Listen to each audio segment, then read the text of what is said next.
Irmãos, boa noite.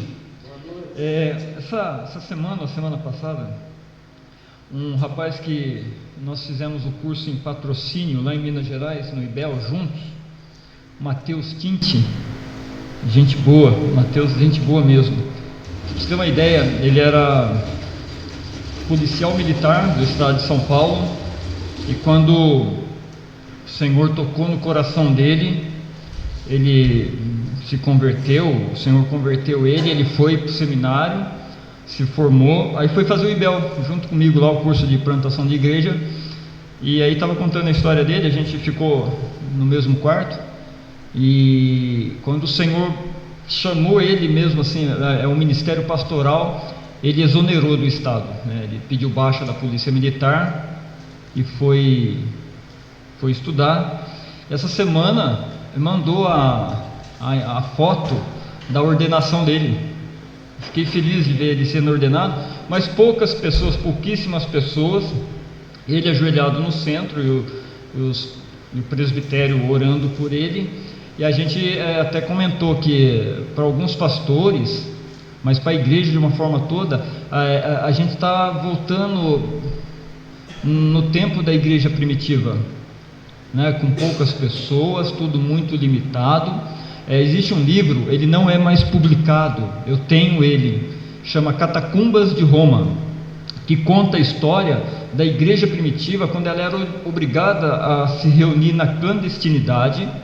Ela não era a igreja ainda oficial, e aqueles irmãos se reuniam em cavernas, e nunca dava para fazer um culto um pouco mais estendido, por conta que os soldados do Império Romano, sabendo disso, eles ficavam circulando os possíveis locais de reunião de adoração.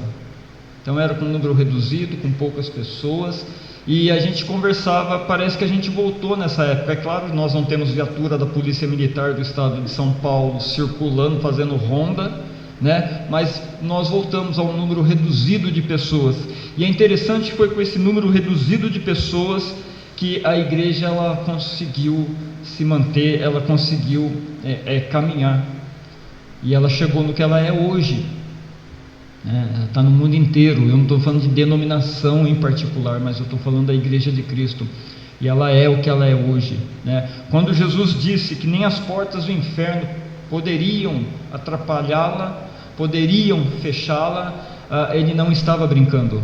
Era o Filho de Deus, o próprio Deus falando que as portas do inferno não iriam prevalecer contra a igreja de Cristo, e não vai mesmo, em nome de Jesus. Amém?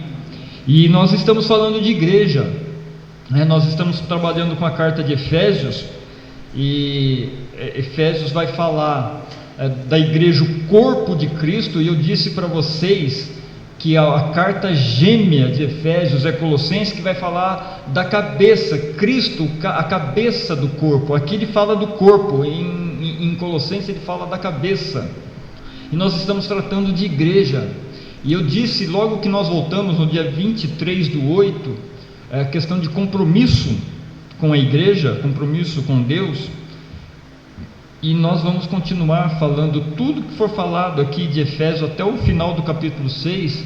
Eu quero que vocês pensem, como eu disse desde o primeiro dia, quando nós começamos a exposição em Efésios, pensar na igreja, nós estamos falando da igreja, o corpo de Cristo. Depois, futuramente, se o Senhor assim permitir, nós podemos falar da cabeça do corpo, mas nesse momento nós estamos falando do corpo. E quando nós falamos de corpo, nós pensamos o quê? Qual é a primeira coisa quando você pensa em corpo? Qual é a primeira coisa quando você pensa em corpo? Grupo, membros, né? Você é membro do corpo. Você é membro do corpo. Então eu quero que você sempre pense nisso, sinta-se incluso nisso.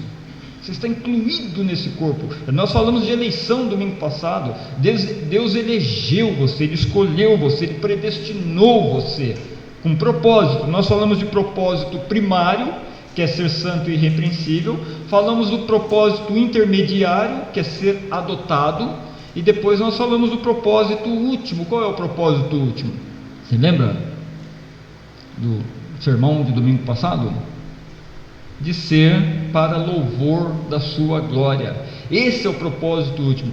Quando Paulo fala em Romanos que para Ele, por meio dele são todas as coisas, está falando de louvor. E Paulo vai usar aqui várias vezes essa, para o louvor da sua glória, para o louvor da sua graça. Então, quando você pensar em igreja, quando você pensar em corpo, pensar que você foi eleito, predestinado, você faz parte do corpo, você é membro do corpo. Aliás, Paulo vai tratar do corpo, ele vai fazer uma analogia com o corpo humano, com edifício, com peças. Eu quero que você pense em você. Eu quero que você esqueça o irmão do lado, não se preocupe com a pessoa do lado, mas eu quero que você pense em você. Abra sua Bíblia em Efésios capítulo 1, nós vamos tratar do versículo 7 a 12. O primeiro dia foi um versículo, só o versículo 4, o segundo dia. Depois nós tratamos do versículo 5 e 6. Hoje nós vamos tratar do versículo 7, 8, 9, 10, 11 e 12, mas é possível. Vamos lá, versículo 7 a 12. Só para dar liga, porque Paulo não pontua, só na edição da King James que tem ponto final no versículo 6, depois no versículo 12 e no versículo 14. A King James ela fez isso para compressão desde que ela foi traduzida em 1611, que é a tradução do Rei Tiago, mas a nossa tradução aqui não tem. Então a gente vai voltar para o versículo 5 e vai dizer assim, nos predestinou para Ele, para a adoção de filhos por meio de Jesus Cristo, segundo o beneplácito da sua vontade, para louvor da sua graça, que Ele nos concedeu gratuitamente no amado, no qual temos, agora começa o versículo da nossa meditação, no qual temos a redenção pelo seu sangue, a remissão dos pecados, segundo a riqueza da sua graça. Gravem essas palavras, riqueza da sua graça, que Deus derramou abundantemente sobre nós, em toda sabedoria e prudência, desvendando-nos, revelando-nos o mistério da sua vontade, segundo o seu de novo ele usa a palavra beneplácito da sua vontade, que propusera em Cristo, de fazer convergir nele, em Cristo, na dispensação da plenitude dos tempos, todas as coisas, tanto as do céu quanto as da terra. Nele, em Cristo, digo, no qual fomos também feitos herança predestinada. De novo ele volta a usar a palavra predestinados, segundo o propósito daquele que faz todas as coisas conforme o conselho da sua vontade. Olha o propósito último, a fim de sermos para louvor da sua glória, nós o que de antemão esperamos em Cristo. Aqui nós temos um ponto e vírgula, vamos parar aqui. Na King James nós temos um ponto final, ela foi traduzida para a compreensão dos leitores da sua época, mas ajuda muito a gente. Meus irmãos, todas as bênçãos que nós temos, imagine, pensa você, que todas as bênçãos que nós temos em Cristo, é por meio de Cristo. Paulo está deixando muito claro que foi por meio dele, nele, que Deus fez convergir todas as coisas, que para o louvor da sua graça, fomos predestinados nele, temos vida nele. Pensa que todas as bênçãos que temos, todas as bênçãos que recebemos do Pai, nós temos e recebemos do Filho. Quando nós começamos essa série de sermões, a gente poderia pensar num primeiro momento, bênçãos procedentes de Deus, bênçãos procedentes do Pai. Nós podemos pensar hoje, no que nós vamos tratar aqui, em bênçãos procedentes de Cristo, em bênçãos procedentes do Filho. Somos abençoados em Cristo, tudo que nós temos, temos em Cristo. Sem Cristo nada somos, sem Cristo não respiramos, sem Cristo não estaríamos aqui. Paulo destaca aqui algumas bênçãos gloriosas. Se você prestou atenção no versículo 7 ao 12, algumas bênçãos gloriosas, algumas bênçãos desde a eternidade. Lembra que eu falei para vocês que nessa carta Paulo abre a cortina da eternidade, ele entra nas salas gloriosas do pensamento de Deus, se assim podemos dizer, e revela para nós o plano eterno de Deus. E é interessante que essa revelação do plano eterno de Deus, Paulo não ficou só no passado, e também ele não olhou para o futuro somente, mas ele fica no presente, porque nós somos escolhidos antes da fundação do mundo, né, para sermos para louvor da sua glória no futuro, mas nós caminhamos aqui ainda, nós estamos aqui ainda. Então Paulo trata de coisas espirituais, passado, presente e futuro, mas trata de coisas também cotidianas, e a gente vai ver isso hoje, quando fala que fomos abençoados, que Ele derramou em nós sabedoria e prudência. Para que será que Deus derramou em nós sabedoria e prudência? Por que será que o Senhor fez Paulo, inspirou Paulo a dizer que derramou abundantemente? Veja, ele não derramou, ele derramou abundantemente. Essa palavra a gente vai ver que Paulo usa com frequência nos escritos dele. Então, nós vemos aqui a nossa antiga condição. Aqui temos de forma sumarizada, a descrição da nossa antiga condição. Estávamos presos, dominados e escravizados. A Bíblia diz, ela fala que o pecado comum a todos nós nos fez cativos, nos fez escravos. Paulo trata disso também em Romanos, quando ele fala que nós éramos escravos do pecado, mas em Cristo fomos feitos servos da justiça. Olha a diferença, ser escravo de uma coisa e agora ser servo de outra. Pastor, tem diferença entre escravo e servo? Tem. O escravo, ele simplesmente obedece. O servo, ele obedece, mas ele sabe por que ele está obedecendo, ele tem prazer em obedecer, ele serve, tem prazer em servir.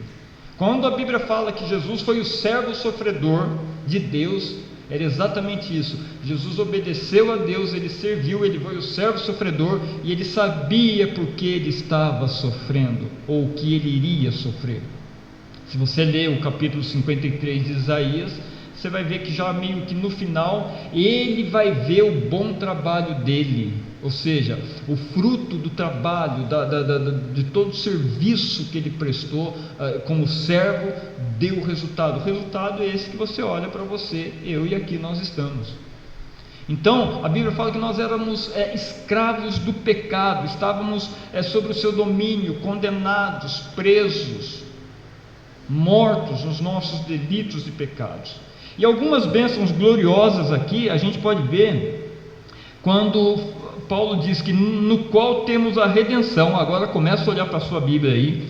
No qual temos a redenção pelo seu sangue, a remissão dos pecados segundo a riqueza da sua graça. A primeira bênção que nós vemos aí é que Jesus nos redimiu e nos remiu. Duas palavras parecidas, né? Redimir e remir. Jesus nos redimiu e Jesus nos remiu. Mas, embora possam até parecer sinônimos no grego, e pode ser usado, mas elas têm função diferente aqui. Redimir é uma coisa e remir aqui ela é outra. Paulo diz assim que Jesus, nele temos a redenção, pelo seu sangue a remissão dos pecados. A palavra grega usada para redenção significa libertação, resgate, soltura, livramento.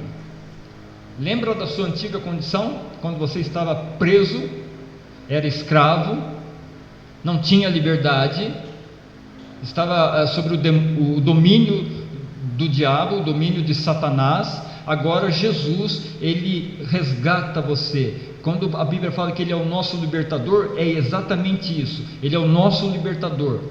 E a palavra usada para redenção é pagar um resgate, pagar um preço, pagar o preço de um resgate. Paulo vai diz em Coríntios que ele pagou alto preço. O sangue de Jesus foi o preço pago pelo nosso resgate. Então, redenção, quando você ver essa palavra redenção, pensa que por você foi pago um alto preço. Não foi preço qualquer, foi um alto preço. E esse preço foi sangue real, inocente, do Cordeiro Imaculado. Não foi um sangue qualquer, não foi um preço qualquer, foi um alto preço, né? Jesus comprou a gente de volta, ele nos resgatou, ele nos libertou. É como se estourasse o cativeiro e nos pegasse de volta. É assim que funciona a palavra redenção. A ideia de um resgate mediante, de fato, o pagamento de um determinado preço. Foi colocado um preço para o seu resgate. E Deus, Jesus Cristo, pagou o preço. Ele não negociou, ele foi lá e pagou o preço. Quando a Bíblia fala que ele foi levado para a cruz como ovelha muda, não se ouviu nenhum som da sua boca. Para o matadouro, é que ele não questionou o preço, ele pagou o preço. O preço que nós custamos para Deus foi muito alto. É isso que Paulo está dizendo para os filipenses, para os efésios, e está dizendo para nós. Nele temos a redenção, em Cristo temos a libertação, em Cristo temos a liberdade, fomos libertos, somos soltos, deixamos de ser escravos, e agora nós somos servos. Embora ele não diga isso aqui, porque a ideia não é tratar disso ainda, mas posso adiantar, de escravo passamos a ser servos. Ele fala a mesma coisa em Colossenses, quando ele diz que ele nos tirou do império das trevas e nos transportou para o reino da luz. Paulo diz que Jesus mudou o nosso status. É interessante, o status antes do império das trevas, escravizado no império das trevas, agora no reino da luz. Aqui ele diz que fomos redimidos, tivemos redenção, fomos comprados de volta, foi pago um alto preço. Éramos escravos, dominados, escravizados, e agora somos livres, por isso que somos servos. Eu quero que você pense no seu status, o que Deus fez por você, o que Deus fez pela igreja. Quando Paulo diz que ele comprou por isso que Paulo diz, ele comprou com o seu sangue, foi pago. Quando nós cantamos, eu sou péssimo para cantar, eu ia tentar cantar, já parei aqui. Eu sei que foi pago um alto preço, por você, meu irmão, para que contigo fosse um. Exatamente isso, foi pago um alto preço. A letra da música está correta, foi pago um alto preço, não foi um preço qualquer, pela sua redenção. Redenção essa que você não conseguiria de forma alguma. Está claro também a ideia na redenção de uma situação da qual alguém é incapaz de se libertar por si mesmo. Você estava preso, morto nos seus delitos e pecados, e foi preciso a intervenção divina. Ou também uma dívida que jamais poderia ser paga. Você nunca ia conseguir pagar a sua dívida, o pecado, o preço era muito alto, ou seja, iríamos para o inferno. Estávamos como que fadados ao inferno. Mas Deus, depois Paulo vai trabalhar no capítulo 2, sendo rico e com muito amor com que nos amou, sendo nós ainda inimigos de Deus, e aí ele vai falar o que ele fez por nós, pela sua igreja, pelos seus. Então, Cristo pagou o preço do resgate para nos libertar, mas não para aí, ele nos redimiu. Paulo diz aí, nele temos a redenção, vírgula, pelo seu sangue, preço pago. A remissão, vírgula de novo, a remissão dos pecados. Ele não somente nos libertou, nos comprou de volta, pagou o alto preço, mas ele fez mais. Paulo diz também que temos a remissão dos pecados. O verbo remir significa perdão. Fomos perdoados dos nossos pecados, por isso que eu disse para você na leitura, preste atenção, segundo a riqueza da sua graça. E todo mundo sabe o que é graça, estamos fartos de saber o que é graça. Graça é favor imerecido, algo que recebemos que não merecíamos receber, mas Deus, sendo rico em misericórdia, pela graça, com muita graça, nos perdoou, simplesmente perdoou. Você já pensou na obra de Deus, que apesar de toda a complexidade que ela tem, ela é uma coisa também simples para Deus, para nós não. Como que fala? Perdoou. Ele nos libertou, nos redimiu, temos a redenção, e agora Paulo diz que temos também a remissão. Ele poderia simplesmente nos redimir, falar, segue aí, mas não, ele nos redimiu e ele nos remiu, ele nos perdoou e tem propósito segundo a riqueza da sua graça. Cristo morreu para expiar os nossos pecados. O nosso perdão é baseado no sacrifício expiatório de Cristo. Ora, o que é expiar? Expiar é remover. Olha a obra de Cristo, ela é completa, ela é plena, ela é fantástica. Ele liberta e agora ele perdoa, mas esse perdão não é um perdão qualquer, é um perdão que remove. Quando na teologia reformada que nós falamos que somos justificados, que é um ato único de Deus, ele fala, vocês foram justificados em Cristo Jesus, exatamente isso, fomos perdoados, a culpa que estava sobre nós, ela foi retirada, ela foi paga, nós fomos perdoados por Cristo Jesus. Cristo morreu para remover a culpa do nosso pecado. Paulo, por isso que eu disse para vocês também, a gente lê Efésios, mas a gente tem que pensar em Colossenses. Paulo vai dizer em Colossenses que o escrito da dívida que era contra nós foi pago por Cristo. É só Colossenses 2,14, capítulo 2, versículo 14. O escrito, aquilo que comprometia você, aquilo que prendia você, aquilo que denunciava você, foi pago. Cristo pegou o escrito da dívida que era contra nós, e é como se ele pegasse a nossa dívida e rasgasse e jogasse. Agora você não me deve mais nada. É assim que Deus trabalhou conosco em Cristo Jesus. Por isso tudo que Paulo fala nele, por meio dele. A obra de Cristo foi plena por nós. E é interessante Paulo escrever justamente isso para os Efésios, que a igreja de Éfeso estava na Ásia Menor, e ela estava ali cercada por religiões de mistério, que nós vamos ver hoje também. Estava cercada por religiões de mistério. E Paulo está falando, olha, Deus fez tudo às claras, não precisou nada fantástico, sobrenatural. Deus mandou Jesus Cristo, Ele cumpriu o plano divino, Ele redimiu você, Ele remiu você. A sua dívida foi paga. Portanto, falar de Cristo é falar da graça de Deus. Jesus Cristo é a graça encarnada. Se há alguma coisa que você viu encarnada, é a graça encarnada de Deus em Jesus Cristo. Falar de Deus falar de Cristo é falar da graça encarnada de Deus em Cristo Jesus. Ninguém nos amou como Cristo nos amou. Ninguém. Ele veio para isso. Ele cumpriu. Quando ele diz na cruz, Pai, está consumado. Não é que, cheguei até aqui, agora morri, eu sei que o Senhor vai me ressuscitar ainda. Não. Pai, a obra que o Senhor deu para me fazer, eu fiz. Ela está plena, ela está completa. Porque ela foi planejada, arquitetada antes da fundação do mundo. A sua salvação não é uma salvação qualquer. A sua restauração não é uma restauração qualquer. A vida que você leva hoje não pode ser uma vida qualquer.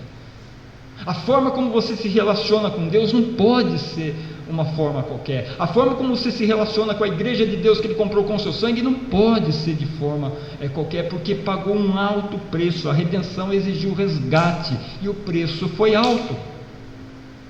Nós temos que considerar isso. Quando falamos da auto-entrega de Jesus pelos pecados dos pecadores eleitos, estamos falando de fato de um dom da graça de Deus. Não tinha como ser de outra forma se não fosse essa, se não fosse a graça. Tem um hino que diz, uma música, se não fosse a graça, eu não estaria aqui. Onde você estaria hoje se não fosse a graça de Deus? Onde você estaria se não fosse a graça de Deus? Você já parou para pensar nisso? A gente leva tão no automático, põe na velocidade cruzeiro e toca. Onde você estaria se não fosse a graça de Deus? Só Deus sabe.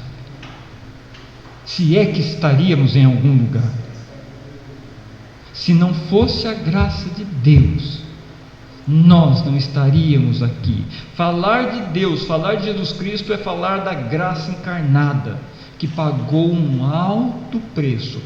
Nele, no qual temos a redenção pelo seu sangue, a remissão dos nossos pecados. E é interessante que a pobreza assumida por Cristo revela algo muito interessante. A humilhação de Cristo qual que é? Não é ter sido crucificado. A humilhação foi ter se encarnado. assumido forma humana, corpo humano, pele, né? João fala que aquilo que os nossos olhos viram e as nossas mãos tocaram. Então, essa foi a humilhação de Jesus Cristo, essa foi a pobreza de Cristo. Mas essa pobreza assumida por Cristo revelou uma coisa muito interessante, revelou a sua riqueza. Ninguém, repito, ninguém jamais nos amou como Cristo Jesus nos amou. Ninguém. E aqui, meus irmãos, nos deparamos com algo incompreensível para nós, que foge do nosso entendimento.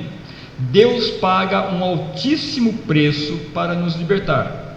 Já discutimos isso, não tem problema. Sangue de Cristo, né? Aquele que foi oferecido por nós para pagar a nossa dívida, para morrer no nosso lugar, para nos substituir, morte expiatória, para remover de nós o pecado, nós, inimigos de Deus, né? Foi o seu próprio Filho, que Paulo vai falar no versículo 6, que é descrito como o amado. Olha o amor de Deus, Ele oferece o amado por pecadores que Ele também amou, mas que eram inimigos de Deus. Você consegue compreender isso? Você consegue tentar e colocar isso numa caixa?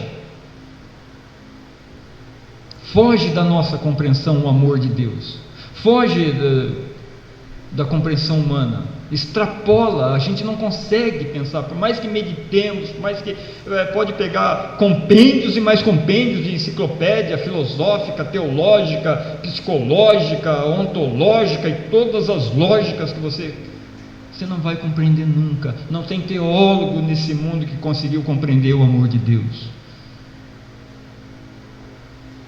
Pagar um alto preço, oferecer o amado por pecadores, inimigos, mas que também foram amados. É um negócio que extrapola a nossa compreensão. O amor de Deus o encontra paralelo.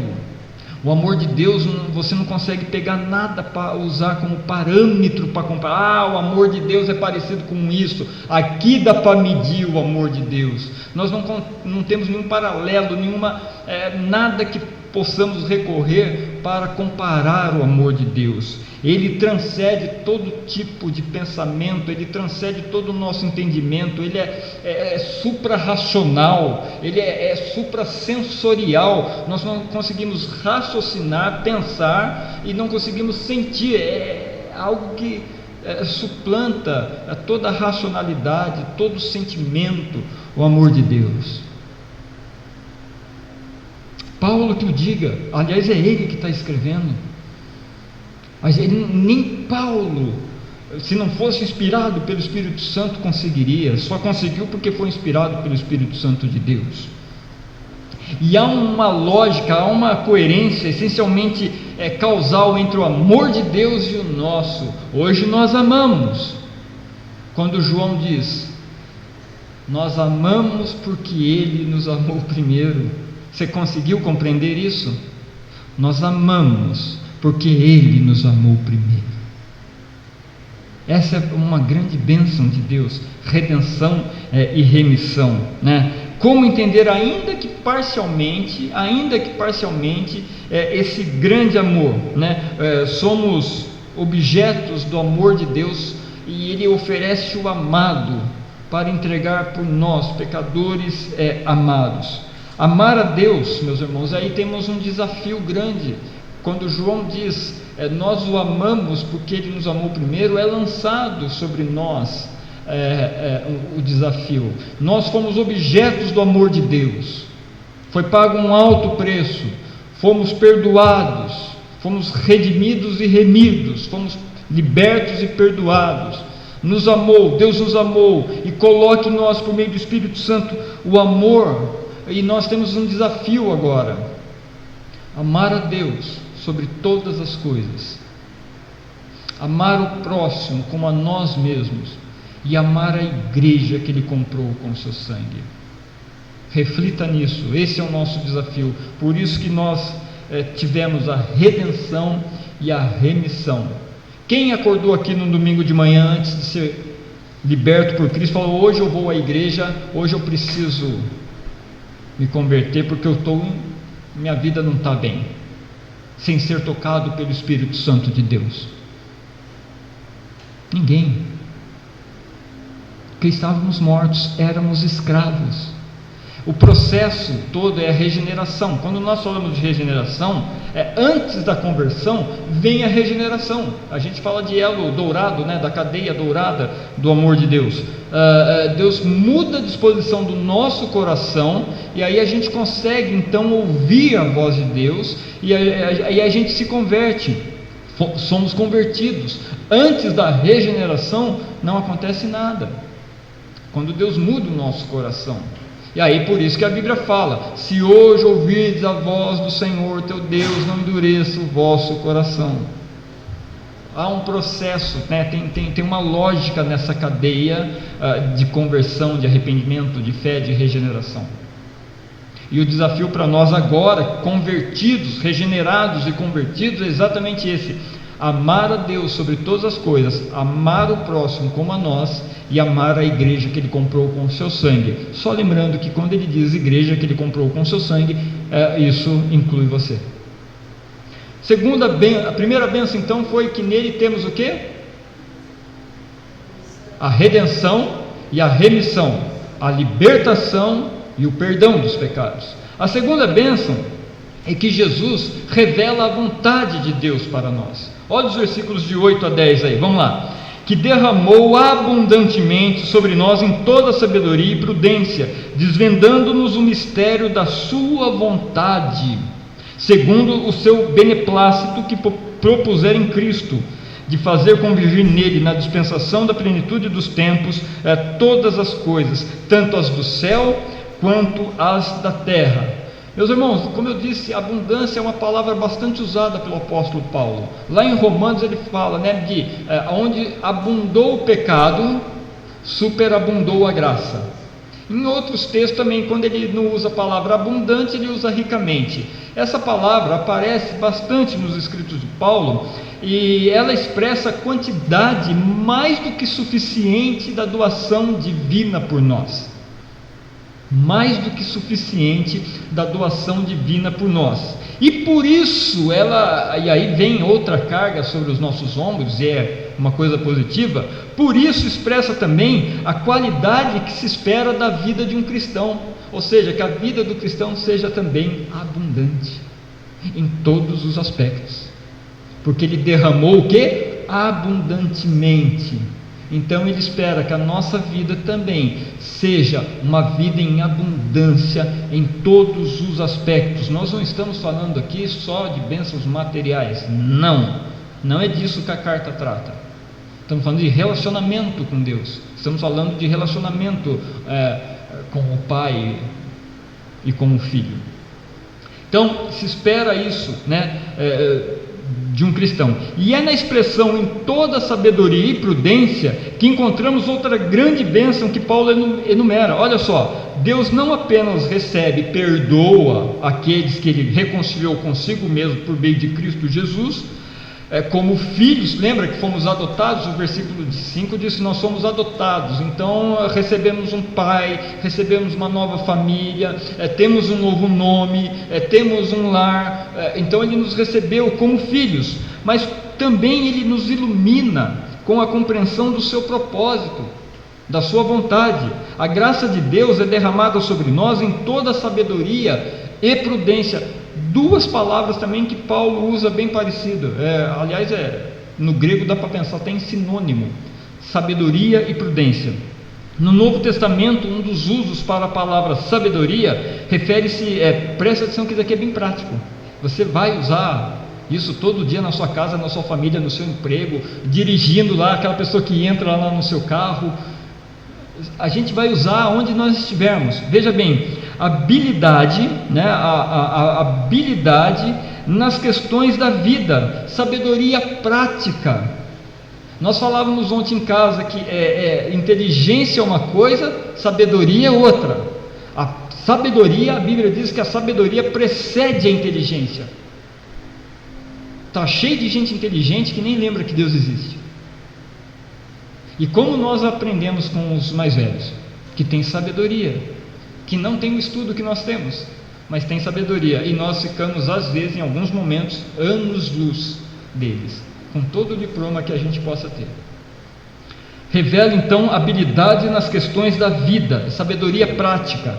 Em um certo sentido mais amplo, é conhecimento, percepção das coisas como realmente são, é um entendimento esclarecido que é dado pelo Espírito Santo de Deus, que nos leva à palavra prudência, que é, como eu disse, é sinônimo no grego, né? Que é o juízo sensato, o bom senso, a compreensão que leva a agir corretamente. Então você tem sabedoria, você tem habilidade para tratar com as questões da vida, e isso leva você a boas decisões, a decisões justas, sensatas, de bom senso, né? Nós olhamos então para a vida, para as coisas, e agimos com sabedoria, com prudência, como que?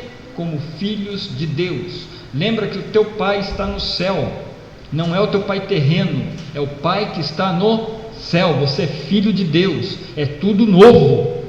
Agora, a forma de encarar a vida é nova. Isso não quer dizer que nós somos perfeitos, ainda caímos, ainda erramos, mas não podemos permanecer nisso. A forma de olhar a vida, a forma de fazer leitura da vida, a forma de encarar as pessoas, a forma de encarar a igreja, a forma de encarar Deus é outra. Por isso que Paulo diz que Deus derramou abundantemente, em abundância, sobrar, sabe quando enche o copo e vai, desculpa aí Alex, enche o copo e vai transbordando, abundantemente, vai transbordando, sabedoria e prudência, sabedoria do alto, habilidade para tratar das questões simples da vida, a discussão no seio familiar, questões simples, que nos leva a bom juízo, consenso, que é a prudência. A sabedoria de Deus não é apenas intelectual, a sabedoria de Deus não é apenas acadêmica ou mera filosofia superior, tal como que os gnósticos nos dias da igreja primitiva diziam possuir. Não é isso. E Paulo coloca justamente isso aqui, porque a igreja de Éfeso, ela está no meio da Ásia Menor, e ali ela está cercada por religião gnóstica, que alegavam ter sabedoria, mas a sabedoria não era para todos, era para poucos iluminados. E Paulo diz que a vontade de Deus foi revelada a todos. Ele vai contra-atacando essas religiões, num certo sentido, mostrando que a sabedoria de Deus é revelada, a prudência de Deus é derramada em abundância para todos que foram adotados como filhos de Deus.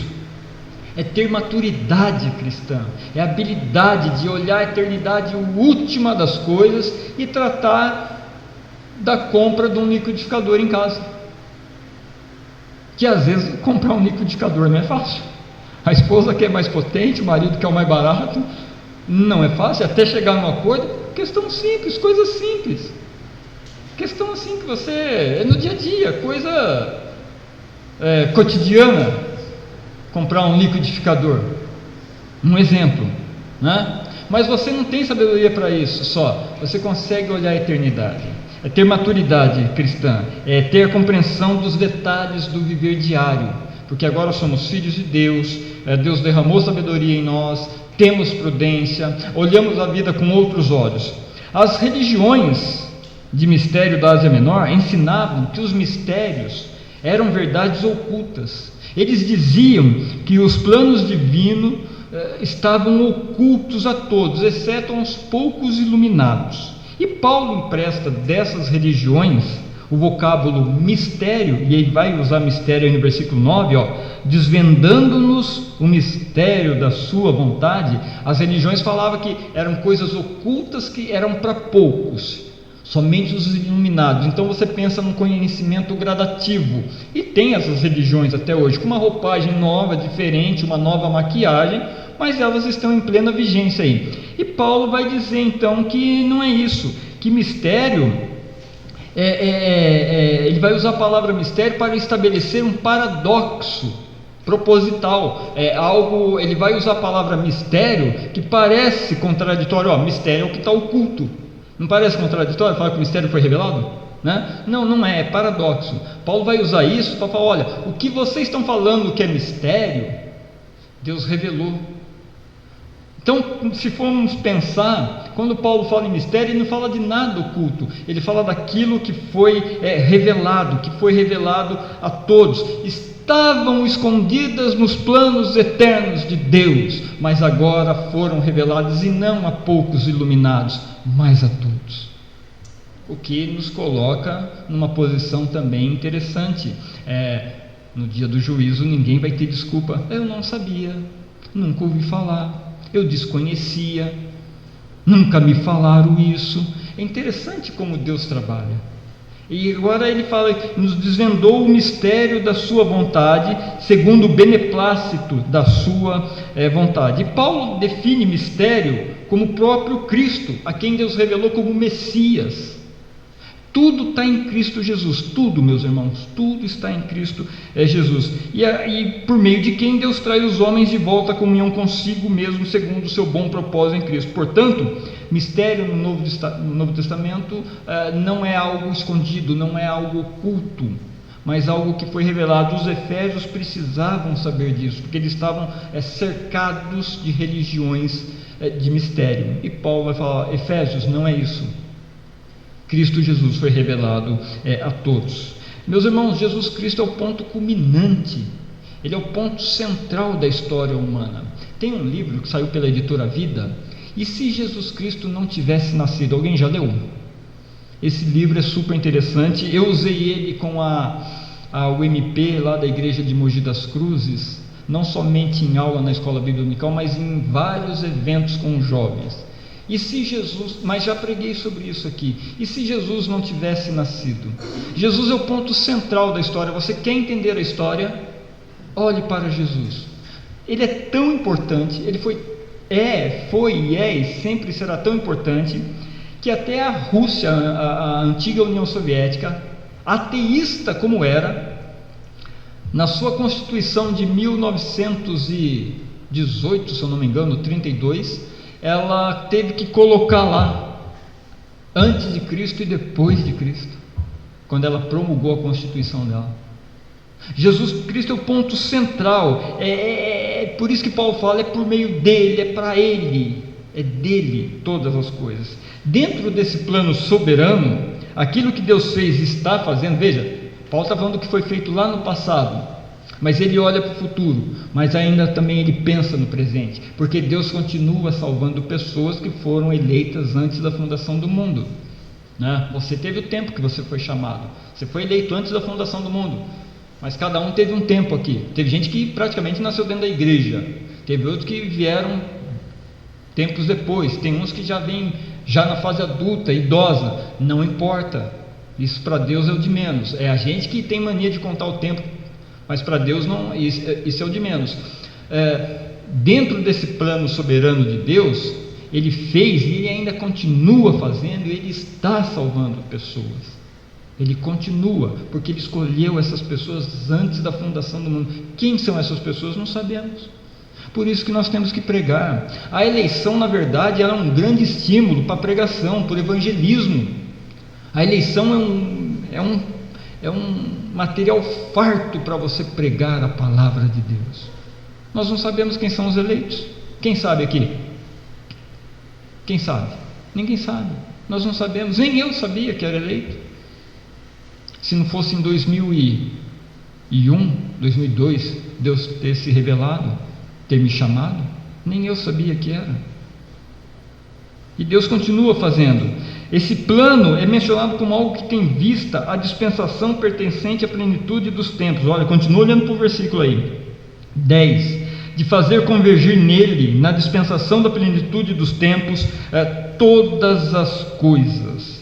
Ora, em outras palavras, aquilo que é realizado no tempo, é realizado no tempo certo de Deus, né? Entretanto, deve destacar que tempo aqui não é cronos, do grego cronos. Nós contamos o cronos, que conta dia, mês, ano, minuto, hora, segundo, meses, semanas, não. Tempo aqui é kairos, o tempo de Deus, o tempo para os planos, para a concretização dos planos dele, o tempo decisivo dele. Quando Paulo diz em Gálatas que Jesus nasceu na plenitude dos tempos, não do tempo como nós contamos, mas do tempo como Deus conta, o kairos de Deus, do tempo de Deus, Jesus veio então ao mundo nascido de mulher, nascido sob a lei, e fez a obra. E a palavra grega usada para fazer convergir nele é literalmente colocar sobre uma só cabeça. Quem que é o cabeça da igreja? Cristo. É interessante que essa palavra é usada para colocar sobre uma só cabeça. Era usada no sentido de juntar várias coisas e colocar com uma só. O costume grego era somar uma coluna de números e colocar o resultado em cima. Pensa, você vai somando uma coluna de números, deu 10, você pega o número 10 e você coloca em cima. A turma olhava, não precisava contar a coluna, já estava o número 10 ali. E esse nome foi dado a esse processo de convergir em Cristo. Paulo usou isso, e desse modo então Paulo usa a palavra na sua retórica, porque refere-se a um resume o discurso de Paulo, de convergir em Cristo todas as coisas, né? De modo a mostrar a relação de cada parte. Se você pegar do versículo 1 até o versículo que a gente leu hoje, você vai ver que tem um monte de coisa acontecendo, mas que leva para Cristo Jesus.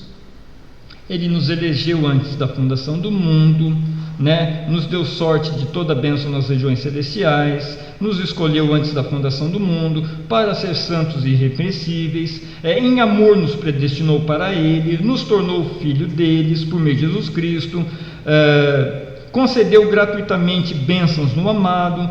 Agora vem a redenção, tá vendo? São várias coisas, e aí Paulo resume isso, para convergir nele, em Cristo Jesus, todas as coisas. Em Romanos 13:9, Paulo usa esse argumento, usa essa palavra, fazer convergir. Não está escrito fazer convergir, está escrito resumir, porque ele vai falar que tudo resume numa coisa, no amor.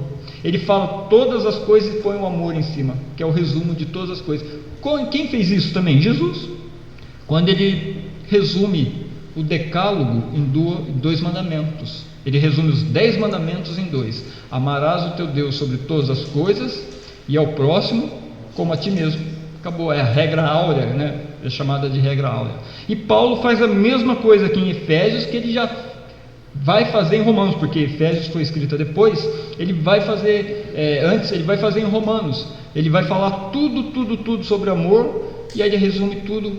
De tudo que eu falei, então, o amor é esse. Quem faz isso no Antigo Testamento é o Eclesiastes, quando ele fala, de tudo que foi falado, a suma é: lembra-te do teu Criador nos dias da tua mocidade. É mais ou menos isso, fazer convergir. E aqui 3 ideias para a gente já concluir estão presentes na palavra: os fatos da restauração, né, que ele falou que vai fazer convergir nele, da unidade de Cristo. Devido ao pecado, veio a desordem. O mundo ficou desordenado por causa do pecado, veio a queda, o pecado entrou, trouxe queda, trouxe morte. Mas por meio de Cristo Jesus, Deus trará a restauração do universo todo, de todas as coisas na consumação do século. Paulo não está pensando só na eternidade passada, ele está pensando na eternidade futura. E Deus constituiu Jesus Cristo como elemento unificador do passado com o presente e com o futuro. A sua vida nos resume a isso que nós vivemos aqui. Temos que pensar no futuro, né? Mas parece que o mundo está muito bom, o mundo está gostoso. Estamos muito acostumados com o mundo, infelizmente, né? Mas ele vai convergir todas as coisas no céu e na terra, não tenha dúvida disso. E por fim, terceiro lugar, Jesus Cristo nos fez herança. Então ele nos redimiu, ele nos remiu, ele revelou a vontade de Deus e nos fez herança de Deus. Olha o versículo 11 e 12: nele, digo, no qual fomos também feitos heranças, aí ele volta a usar a palavra predestinado, segundo o propósito daquele que faz todas as coisas conforme o conselho da sua vontade. Veja, não foi você que escolheu Deus, foi Deus que escolheu você, a fim de sermos para louvor da sua glória, nós o que de antemão esperamos em Cristo Jesus. Quando ele diz, nele digo, qual fomos também feito heranças, predestinado, nessa expressão Paulo discute o resultado final da redenção, de um ponto de vista que vai da eternidade passada até a eternidade futura. Isso que eu estou falando, Paulo está falando de coisas passadas que aconteceram antes da fundação do mundo, mas ele está olhando para o futuro, porque tudo aquilo que foi projetado, arquitetado, feito antes da fundação do mundo, vai ser concretizado no futuro. Mas nós temos que olhar como se essas coisas já tivessem acontecido. Quer ver como é simples? Se você morrer hoje, você vai para onde? Pô, titubearam aí, meus irmãos. Ficaram meio... De novo, se morrermos hoje, para onde iremos? Agora sim sentir firmeza, vamos para o céu. Esse lugar para onde nós vamos, que é o céu, vai ser decidido agora, perto de você morrer? Foi feito, isso aí foi decidido quando? Antes da fundação do mundo. Mas você está no presente. Lá atrás Deus escolheu você. Aqui você vive, se aqui você morre, mas você passa da morte para a vida, você vai morar no futuro. Passado, presente e futuro, que para Deus é uma coisa só. A gente conta assim para ficar mais fácil, para entendermos o plano de Deus. Então, é isso que ele diz. Nessa expressão, Paulo discute o resultado final.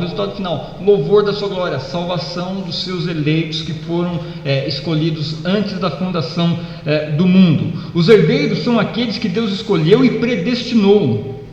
Herdeiros, eles não vieram à fé em Cristo por acaso. Por isso que eu acabei de falar, você não escolheu Cristo, foi Cristo que escolheu você. E olha só, Ele escolhe você, Ele adota você, Ele te dá um nome, Ele te dá uma herança.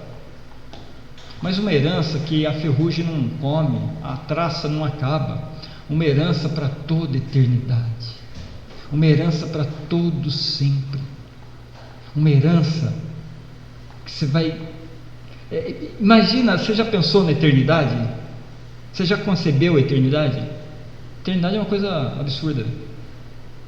Algo que não termina. Assim, a nossa herança aqui, a gente recebe herança, que quem tem herança para receber, recebe, e se não administrar bem, acaba, né? Mas essa do Senhor não. Essa é para toda eternidade. E viver com qualidade de vida, porque a vida no céu é qualidade de vida. E nós não vamos ficar só no céu. Quando Ele convergir em Cristo todas as coisas, temos um novo céu e a nova terra, habitaremos aqui. Deus vai restaurar isso daqui. Nós vamos habitar aqui com qualidade de vida e com essa herança para toda eternidade. Se a igreja pensasse mais nisso, nós teríamos uma qualidade de vida já aqui melhor. Com certeza teríamos. Crentes mais resolutos, pessoas mais comprometidas, pessoas pensando mais no céu do que na terra. Hoje nós temos um cristianismo infelizmente ruim. Temos aquela que crente não é trouxa, não leva desaforo para casa, porque eu não sou crente, mas não sou trouxa. Você é crente, mas é burro. Pode não ser trouxa, mas é burro. Nós teríamos uma qualidade melhor de vida. Teríamos a qualidade, um relacionamento com Deus melhor. Talvez não fosse nem necessário, mas sempre vai ser, porque a Bíblia diz, que a palavra de Deus ela é para exortação, mas às vezes não seria necessária tanta exortação se nós vivêssemos melhor. As tribos de Israel, elas recebiam a terra por herança. Lembra quando Josué distribuiu as terras? Ele falou: eu perseverei 45 anos, quando o Senhor me chamou eu tinha 40, hoje eu estou com 85 anos, 45 anos, 40 anos se passou, 45 anos se passaram, e ainda estou firme como no dia em que eu fui chamado. O cara foi chamado com 40 anos, ele estava com 85 anos, ele falou: estou firme ainda no mesmo dia, como no mesmo dia que o Senhor me chamou. E ele recebeu a porção dele, a terra dele por herança. Nós vamos receber o céu, nós vamos receber a eternidade, nós vamos receber a presença de Deus, que não dá para comparar com as coisas que Israel recebeu. Esse negócio de ficar pensando muito lá atrás em Israel,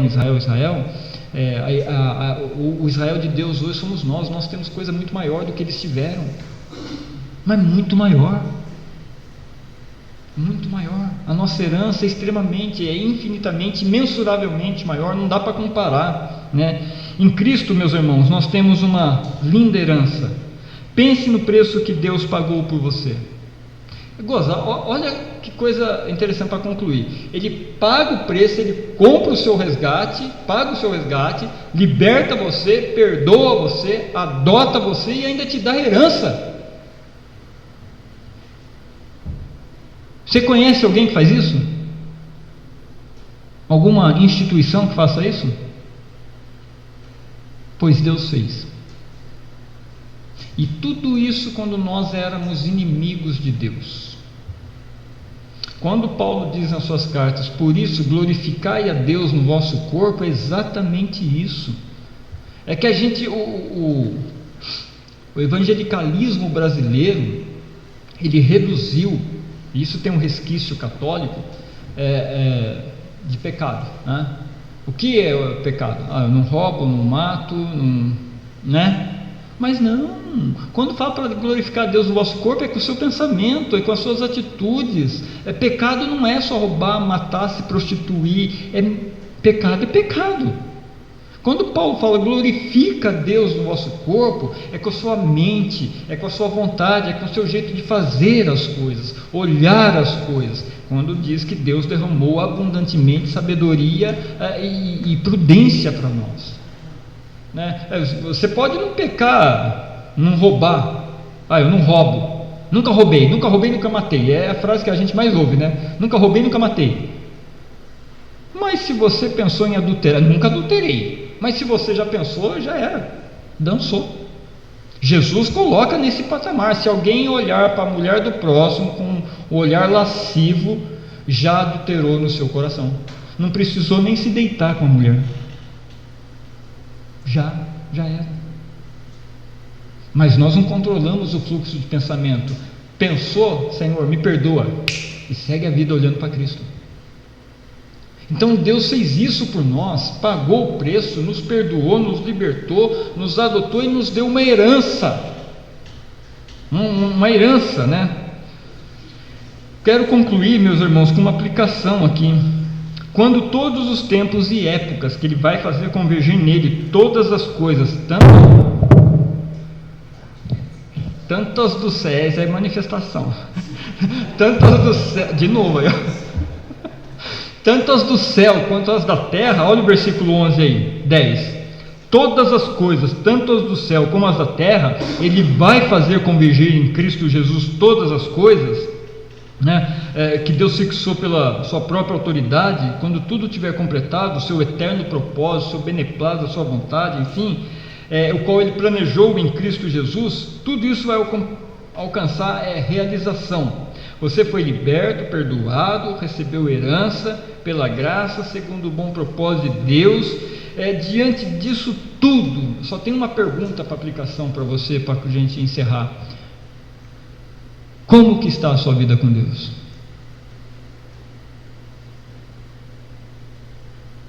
Você pode esquecer o sermão de hoje, não tem problema, que eu já nem lembro dos sermões que eu ouvi em Mogi das Cruzes, nem no seminário. Você pode esquecer o sermão de hoje, mas não esqueça isso, que Deus libertou você, perdoou você, adotou você e te deu uma herança. Como que está a sua vida com Deus? Se você não guardar o sermão, não tem problema, guarda somente essa frase final: fui liberto, perdoado, adotado, recebi uma herança. Como que está a minha vida com Deus? Feche os olhos, vamos orar. Soberano eterno Deus, nós louvamos o Teu nome, nós agradecemos o Senhor por Teu grande amor para conosco, amor esse que foi revelado na cruz do Calvário, amor esse, ó Deus, o Senhor mostrou em Jesus Cristo, o amado, Jesus o amado, o Teu amado, que foi entregue por nós, inimigos, porém amados pelo Senhor também. Nós não conseguimos compreender, ó Deus, esse amor, foge da nossa compreensão, extrapola o nosso entendimento. Mesmo que pudéssemos entender parcialmente, Deus, não seria suficiente, Senhor. Nós agradecemos o Senhor, ó Deus, porque o Senhor nos redimiu. O Senhor nos libertou, o Senhor nos remiu, o Senhor nos perdoou, ó Deus, nos adotou como filhos e nos deu uma herança eterna, herança no céu, Pai. E tudo isso pela graça, segundo o bom propósito da sua vontade. E o Senhor vai fazer tudo isso, Pai, convergir na plenitude dos tempos, todas as coisas, tanto as do céu quanto as da terra. Senhor, nós pecamos, Pai. Nós temos que orar como Neemias orou. Temos cometido pecado, Senhor. Eu e minha casa temos cometido pecado.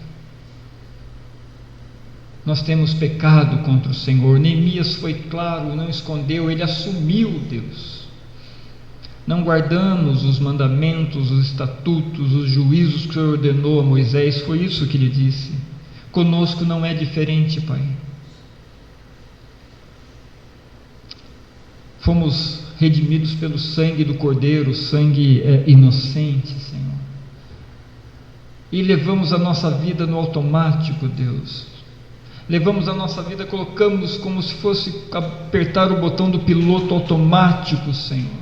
E não refletimos, ó Deus, na eternidade. Não refletimos, Senhor, que recebemos uma herança. Não refletimos, ó Deus, que o Senhor nos deu uma família nova, que é a igreja. O Senhor nos deu um novo nome. O Senhor mudou o nosso status. Íamos para o inferno, agora iremos para o céu. Não amamos o Senhor sobre todas as coisas, não amamos o próximo como a nós mesmos, não amamos a igreja que o Senhor comprou com o seu sangue. Parecemos crentes galinhas, que ficamos ciscando com a cabeça na terra, procurando aquilo que não interessa para nós.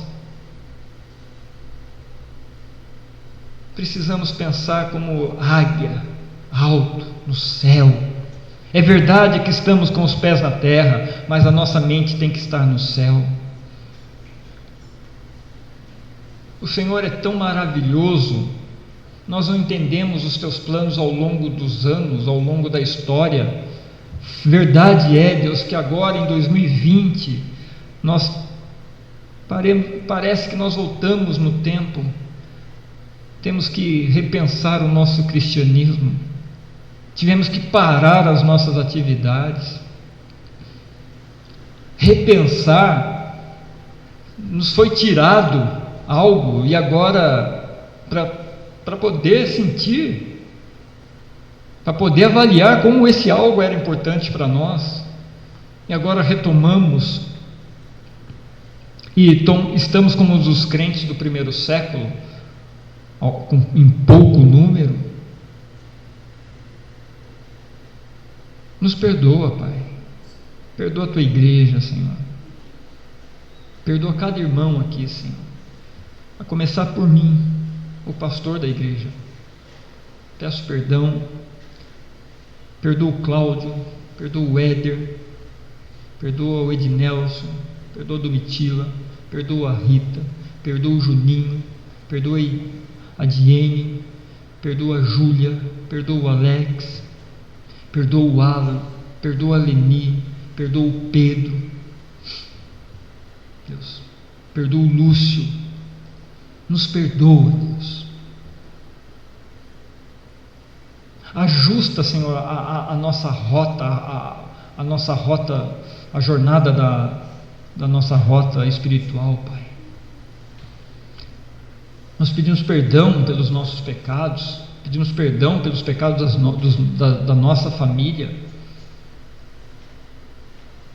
Mas a obra que o Senhor fez, a abundância que o Senhor derramou de sabedoria para nós, de prudência, nós não usamos.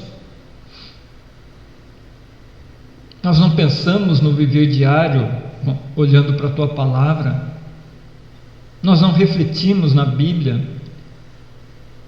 Às vezes não é o nosso primeiro alimento e não é a última coisa que nós pensamos quando vamos dormir.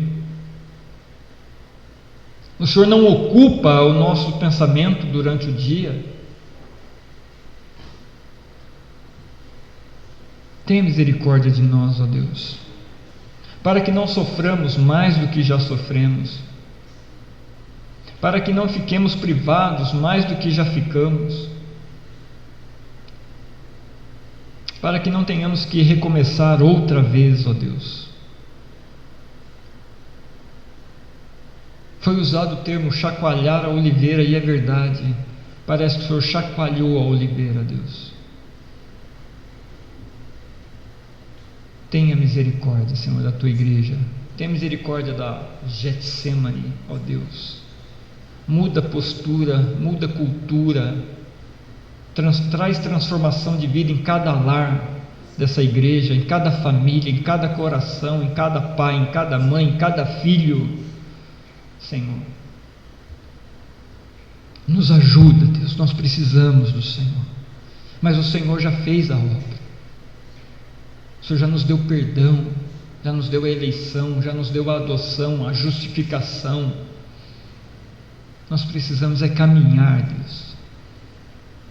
Nós precisamos é olhar para frente, olhar para o alto. Não podemos ser como a mulher de Ló, que olhou para trás e virou uma estátua de sal. Quem olha para trás para. Quem olha para trás é porque o coração está lá. Ah, Deus, que não sejamos encontrados nessa condição, Senhor, em nome de Jesus, Pai.